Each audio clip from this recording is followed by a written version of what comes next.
Olá pessoal, tudo bem? Sejam mais uma vez muito bem-vindos ao nosso canal, O Ser da Questão. Pessoal, primeiro vídeo do ano 2021. Feliz ano novo a todos, muita paz, muita saúde, esperança não pode nos abandonar de jeito nenhum, visto que eu acredito que será um ano bem difícil, bem complicado, né? A questão social, a questão comunitária, a questão da nossa saúde emocional, pensando na questão sociedade, comunidade, convivência com outras pessoas, estará bastante fragilizada. Então, muita coragem, muita esperança, não vamos desistir, que daqui a pouco chega a novidade para a gente. Porém, eu quero hoje então falar um pouquinho sobre algumas mudanças do nosso canal. Eu não vou abrir mão daquele conteúdo mais clínico, aquele conteúdo mais específico da psicologia, quando se pensa em psicologia, falar sobre patologia, sobre transtornos, não vou abrir mão. Vamos continuar falando a respeito. Porém, eu quero aumentar um pouco o leque do que se trata da psicologia, saindo inclusive um pouquinho da psicologia jurídica e entrando um pouquinho na questão da psicologia social. Dar uma visão, conversarmos um pouco sobre qual é a função então do psicólogo, o que o psicólogo pode fazer num ambiente mais social, como aplicar a psicologia social nas comunidades, nos grupos sociais, nas pessoas em geral fora do consultório. Então nisso eu quero começar esse ano ampliando um pouco mais essas questões. No vídeo de hoje, eu quero falar um pouquinho sobre classes sociais. Como funcionam essas classes? Primeiro, o que é a classe social? Como essas classes se movimentam na nossa comunidade? Típicos comportamentos clássicos dessa ou daquela classe social? E onde nos enquadramos? Será que classe social hoje é apenas uma questão financeira? Quem tem mais dinheiro, uma classe social superior, quem tem menos dinheiro, uma classe social inferior? Vamos conversar nesse vídeo sobre isso, tá certo? Então, pessoal, uma das mudanças é a estrutura do canal vai mudar um pouquinho também.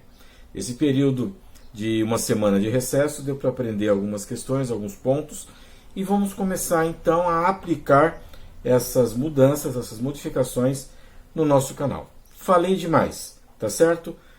Peço então que cliquem no nosso inscreva-se para sempre que tiver uma novidade, vocês serão avisados e vamos assistir o vídeo. Agora a nossa vinheta vem depois, tá certo?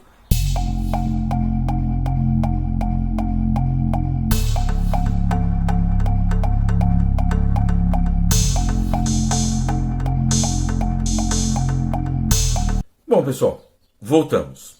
Notaram que mudou um pouquinho a nossa vinheta também?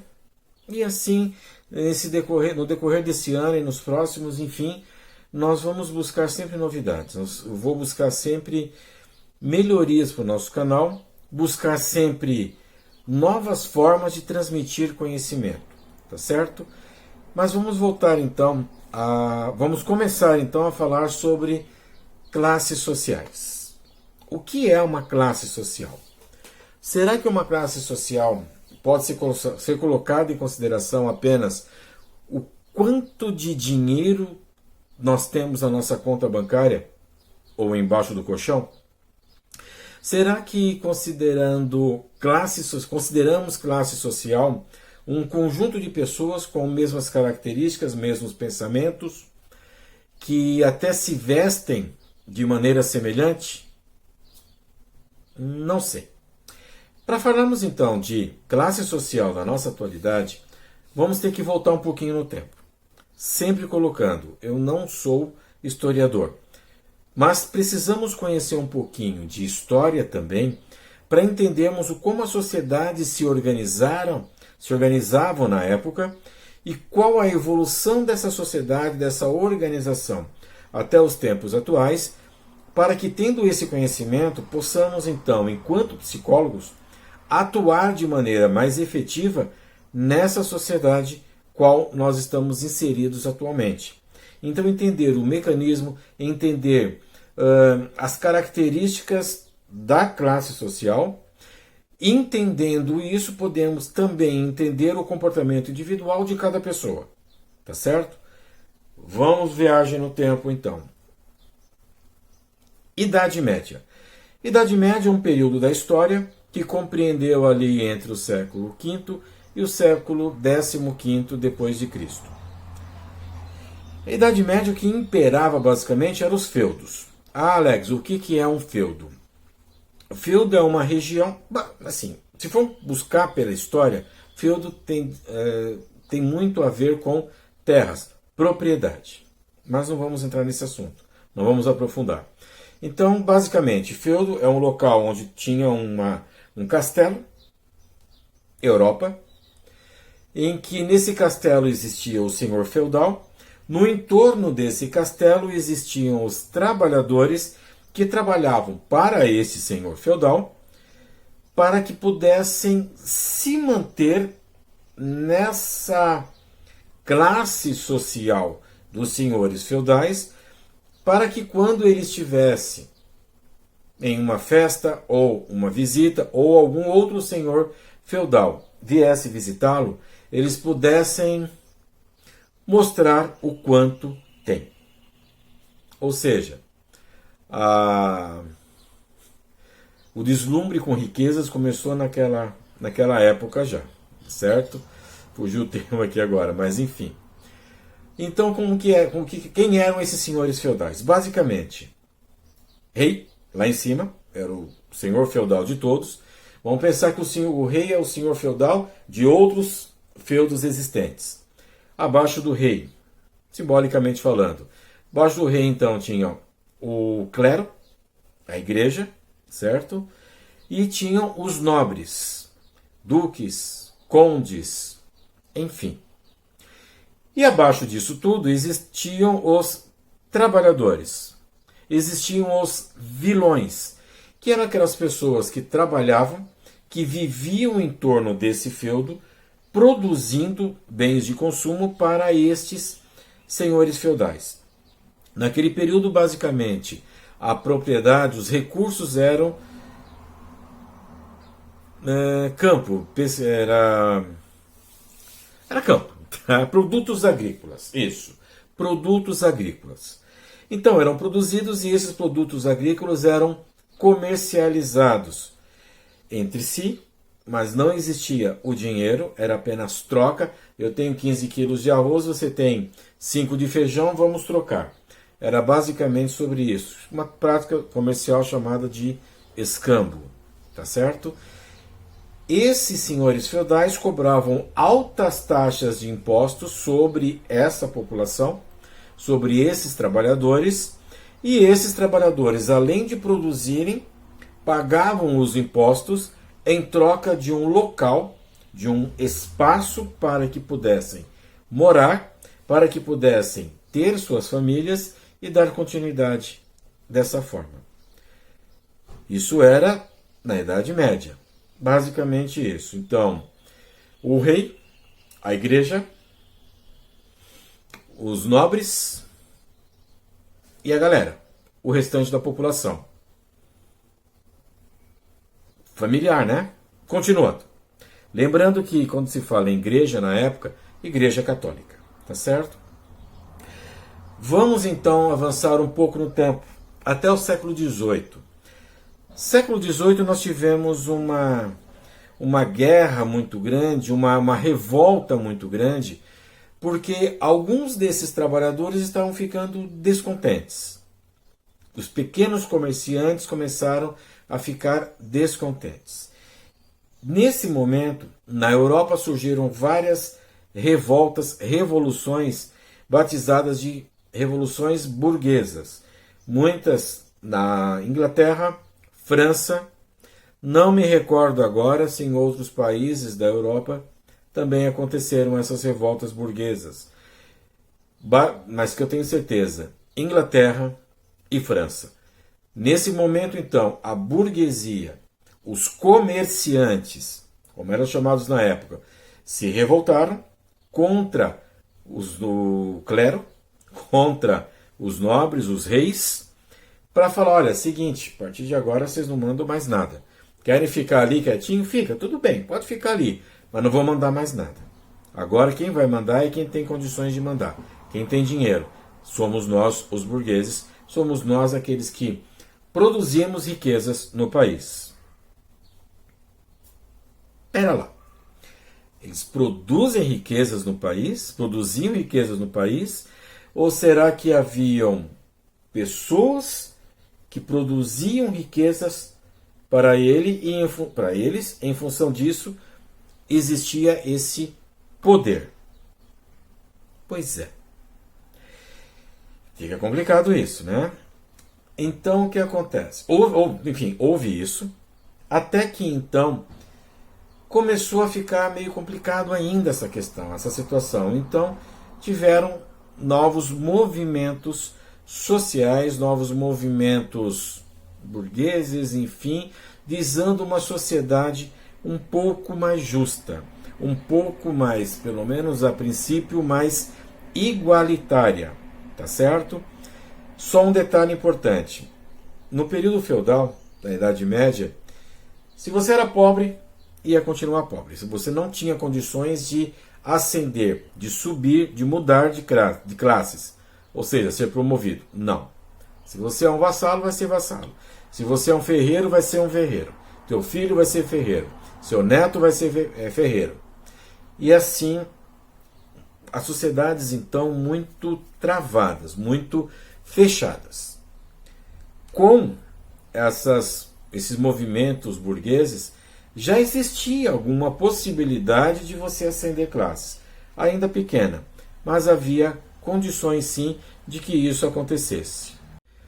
Até que então, no século XIX já, um alemão, tá, que passou boa parte da vida dele na Inglaterra, acompanhando então a vida do trabalhador, acompanhando a sociedade, ou as classes sociais inglesas, começou a perceber a desigualdade que existia então nessas relações. Por quê?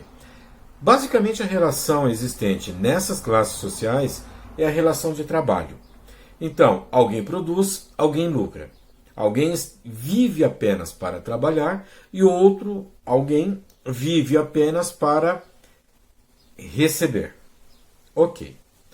Houve um inglês, eu não vou me recordar o ano agora, mas eu acredito dentro do século XIX ainda, que é o Henry Ford, que ele descobriu uma revolução, participou de uma revolução dentro da produção dos seus automóveis. O dono da Ford mesmo, Carlos Ford, que era a linha de produção. Então, o que acontecia? Nessa linha de produção, um operário fazia apenas uma coisa. Participava de uma pequena parte da construção do todo. Então, aquele profissional, aquele trabalhador, ele não tinha dimensão do que representava o trabalho dele naquela fábrica. Ele não sabia o que era. Por quê? O que ele produzia, o que ele trabalhava não era feito para ele.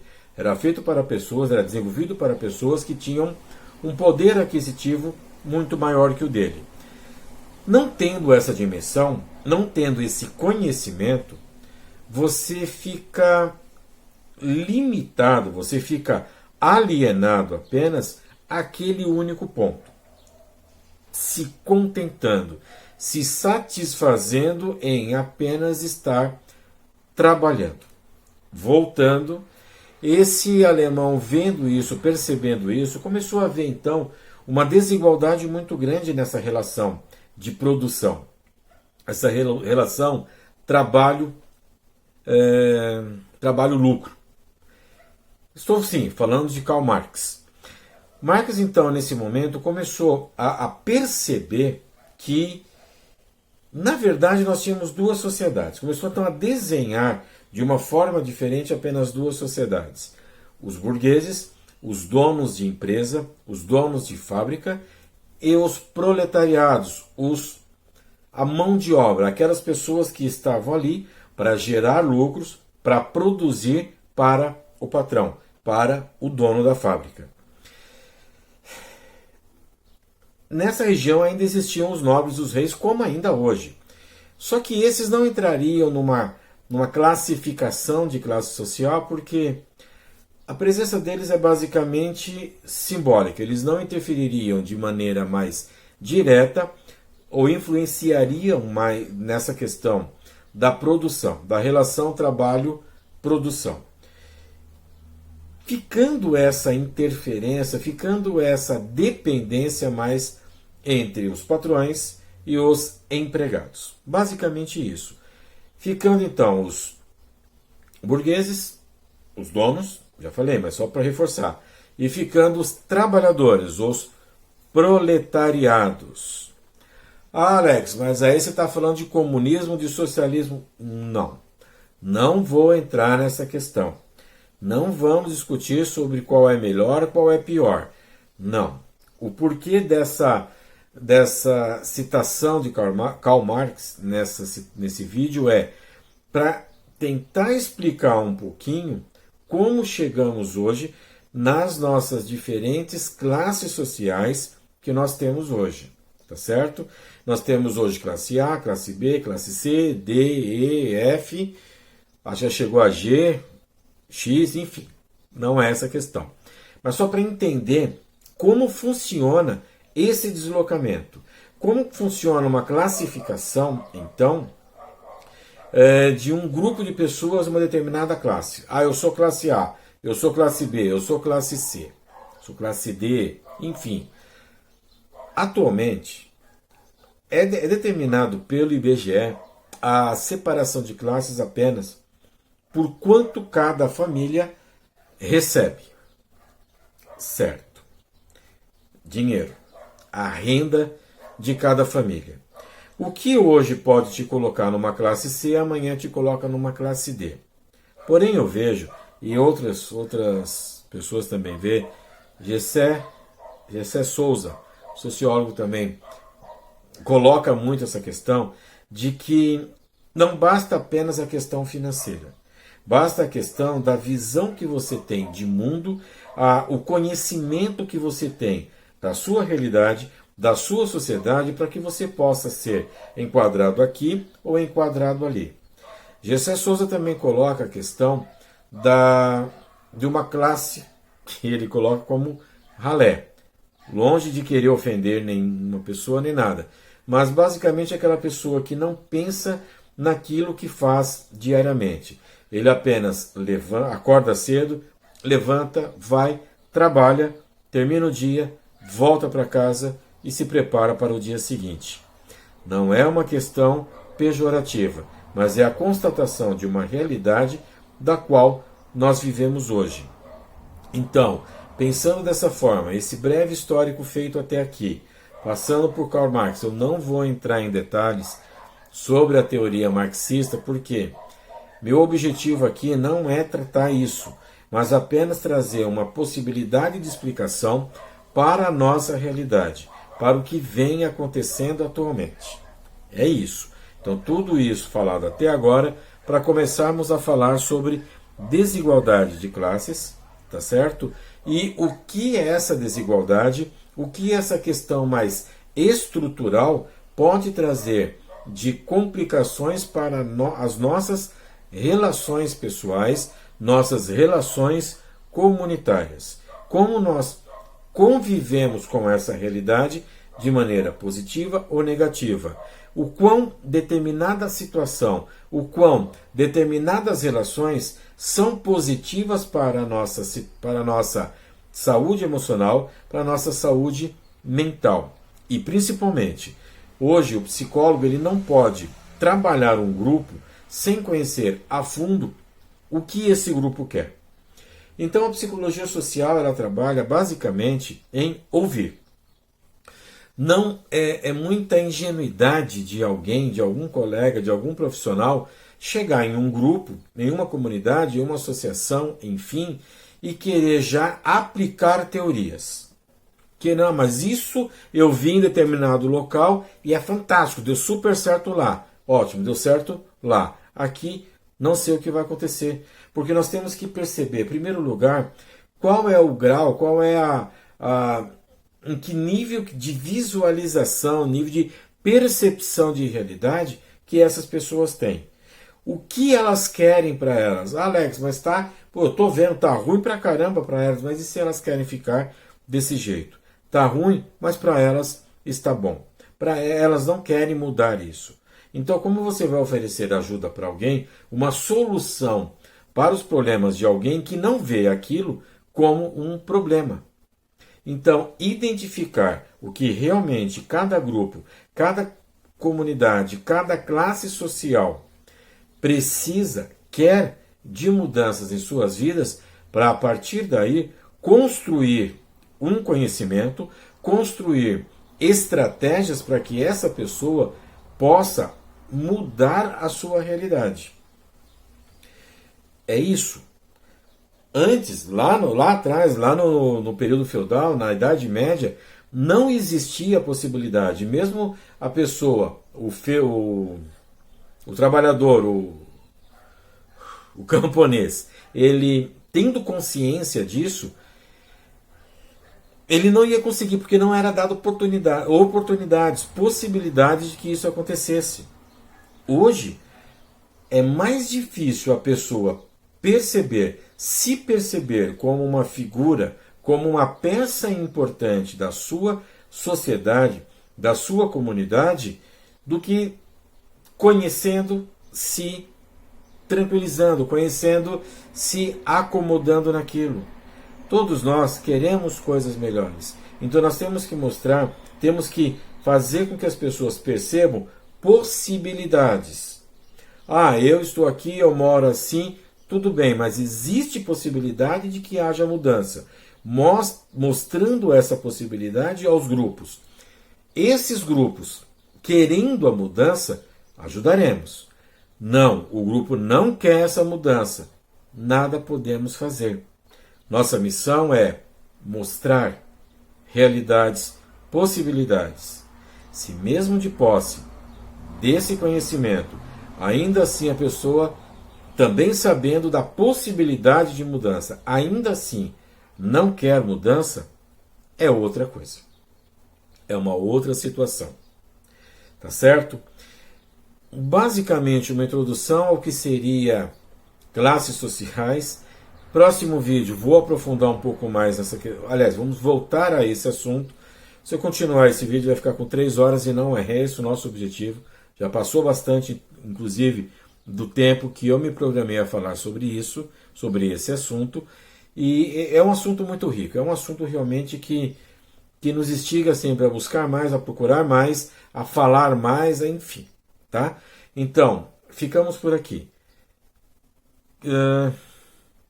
Classes sociais, então, origem, mais ou menos isso. A resposta, que classe social eu pertenço? Vamos ficar para o próximo vídeo, então. Tá legal? Voltamos nesse assunto.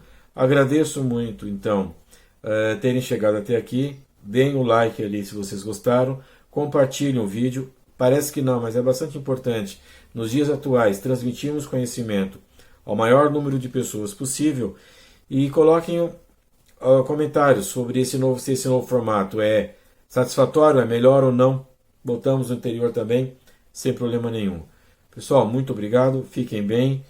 2021 está aí para ser vivido, vamos vivê-lo, tá certo? Fiquem bem, até o próximo encontro.